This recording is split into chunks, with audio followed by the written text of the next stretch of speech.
내란 수계 윤석열의 무기징역이 선고된 것은 사법정의의 명백한 후퇴입니다. 12.3 비상계엄을 내란 행위로 인정하고 내란 우두머리에 해당하는 죄값 중 최저 형량이라도 선고했다는 것을 제외하면 결과와 내용 면에서 모두 부족했습니다. 감경 사유는 더욱 처참합니다. 윤석열에 대한 양형 참작의 사유로 첫째, 아주 치밀하게 계획을 세운 것으로 보이지 않는 점을 꼽았습니다. 직접적인 물리력이 실제 행사되지는 않았고 대부분의 계획이 실패로 돌아갔다는 점을 덧붙였습니다. 이는 사실과 다릅니다. 국회를 봉쇄하고 도끼로 문을 부수고서라도 국회의원을 끌어내라고 했고 헬기를 동원했으며 노상원 수첩에서 보듯이 수많은 사람들을 체포, 구금, 살인 계획까지 세웠습니다. 이것이 성공했다면 저도 이 세상 사람이 아니었을 것이고 이재명 대통령은 물론 김민석 총리, 박찬대, 우원식 등 많은 사람들이 죽었을 것입니다. 계엄의 요건을 만들기 위해 북한으로 무인기를 보냈습니다. 얼마나 치밀했습니까? 사전에 계엄을 경고한 민주당, 국회로 달려온 시민들, 헬기 진입을 막은 김문상 대령, 서강대교를 넘지 말라는 조성현 대령 등 12.3 내란의 밤은 헌법과 민주주의 수호를 위해 맨몸으로 맞섰던 시민들과 소극적으로 행동한 군인들의 용기 덕분에 실패했을 뿐입니다. 헌법재판소 윤석열 파면 판결문 내용에도 이렇게 나와 있습니다. 12.3 내란이 실패한 것은 윤석열의 치밀한 부족이 아니라 시민들의 적극적 행동 덕분입니다. 그래서 대한민국 국민이 노벨평화상 후보로 추천까지 된 것 아닙니까? 다음으로 나열된 양형 참작 사유는 더욱 황당하기 짝이었습니다. 다른 범죄 경력이 없고 장기간 공직에 있었으며 65세의 비교적 고령인 점을 들었습니다. 비교적 고령인 65세 대목에서 실수가 터졌습니다. 윤석열이 55세였다면 사형을 선고했다는 말입니까? 79세 고령인 한덕수 전 총리에 대한 선고에서도 내란 행위는 고령이라도 엄한 처벌을 하는 것이 타당하다며 양형의 나이를 고려하지 않았습니다. 다른 범죄 이력이 없고 공무원이라 감경했다고요? 장기간 공직에 있었다면 대한민국의 대통령이라면 더 높은 도덕적 잣대로 헌법을 수호하지 못한 죄를 물어야 하지 않겠습니까? 더욱 국법을 지켜야 하지 않겠습니까?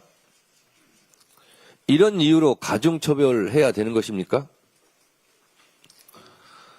다른 범죄 경력이 없다. 초범이라는데 내란에 재범이 있을 수 있습니까? 참으로 황당합니다. 내란을 직접 계획했고 민주주의 헌정질서, 국가 경제와 대외 신인도에 심각한 타격을 입혔으며 선량한 시민들을 고통에 빠뜨리는 등 막대한 사회적 비용을 초래한 점, 재판 과정에서 특별한 사유 없이 출석을 거부하며 일말의 반성조차 보이지 않은 점, 이런 것들은 어째서 양형에 참작하지 않았습니까? 어제 윤석열이 무기징역을 선고받았던 그 법정은 30년 전 전두환이 사형을 선고받았던 바로 그 법정입니다. 전두환은 대통령 신분이 아니었을 때 아래로부터의 내란을 일으켰고 윤석열은 대통령 신분으로 위로부터의 내란, 즉 친위 구테타를 일으켰습니다. 한덕수 재판을 맡았던 이진관 부장판사도 판결문을 통해 밝혔듯이 12.3 내란은 위로부터의 내란에 해당하며 그 위험성의 정도가 아래로부터의 내란과는 비교할 수 없을 정도로 크다고 했습니다. 전두환보다 더 악성인 내란이기에 전두환보다 더 엄한 벌을 내려야 했습니다.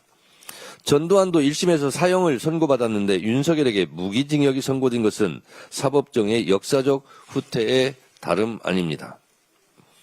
판결은 지기현 부장이 했지만 지기현 판사는 역사 법정에서 결코 자유롭지 못할 것입니다. 오늘의 죄를 벌하지 않는 것은 내일의 범죄에 용기를 주는 일이라고 했습니다. 내란 청산의 핵심은 국민들이 납득할 수 있는 확실한 단죄입니다. 내란의 티끌까지도 철저히 법정에 세워야 합니다. 조이대 사법부를 이대로 둘 수 없습니다. 2차 종합특검과 내란 전담 재판부에서는 1심에서 미진했던 법리적 판단을 적극 보완해야 할 것입니다.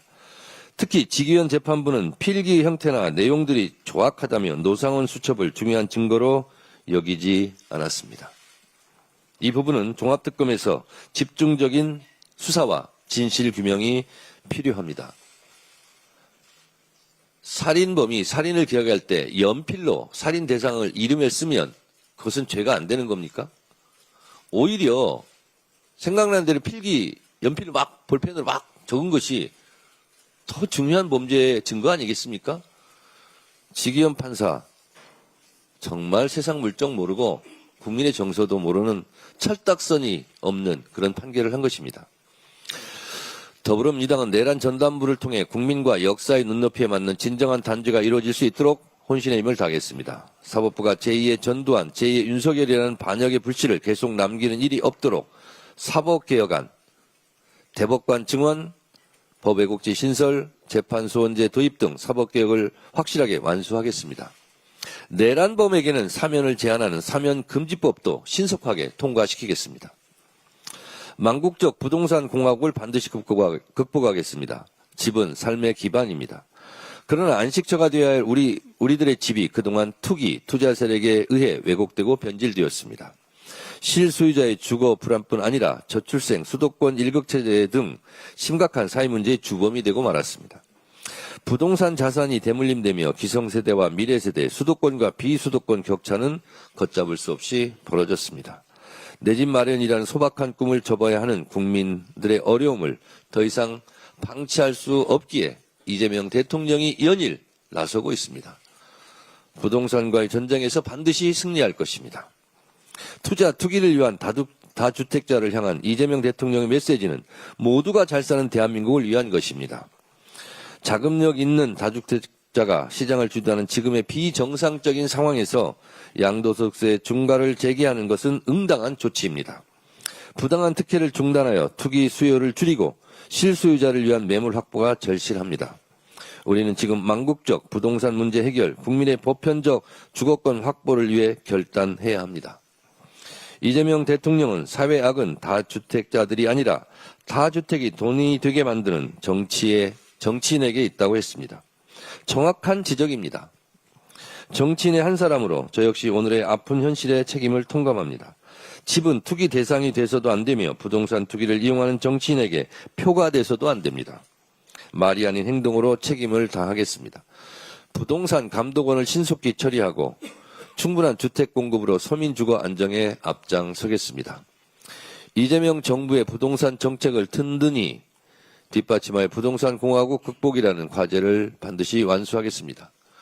국민의힘 장동혁 대표에게 요청합니다. 세간의 언론 보도에 집이 6채란 말이 나옵니다. 사실인지 아닌지 본인이 잘 알 것입니다. 최근에는 부모님까지 들먹이면서 울먹였다는 보도를 제가 보았는데 울지 마세요. 그리고 부동산 청산하시기 바랍니다. 지금 다주택자 문제로 지금 이재명 대통령께서 연일 애쓰고 있는데 6채라는 것이 억울할 수 있겠으나 본인도 억울하겠죠. 그런데 좀 억울함을 이번에 해소하시기 바랍니다. 부동산 정책에 협조해 주시기 바랍니다. 국민의힘도 투기 세력에 대한 옹호를 멈추고 공당으로서 책임을 다해야 합니다. 가짜뉴스로 국민을 갈라치고 시장 심리를 자극하는 행태는 국민의 불안만 키울 뿐입니다. 아무런 대안도 없이 반대 입장만 늘어놓을 때가 아닙니다. 정치의 의무와 역할을 회피하지 말고 부동산 시장 정상화로 국민의 삶을 지키는 데 힘을 모아주실 것을 진심으로 바랍니다. 네, 다음은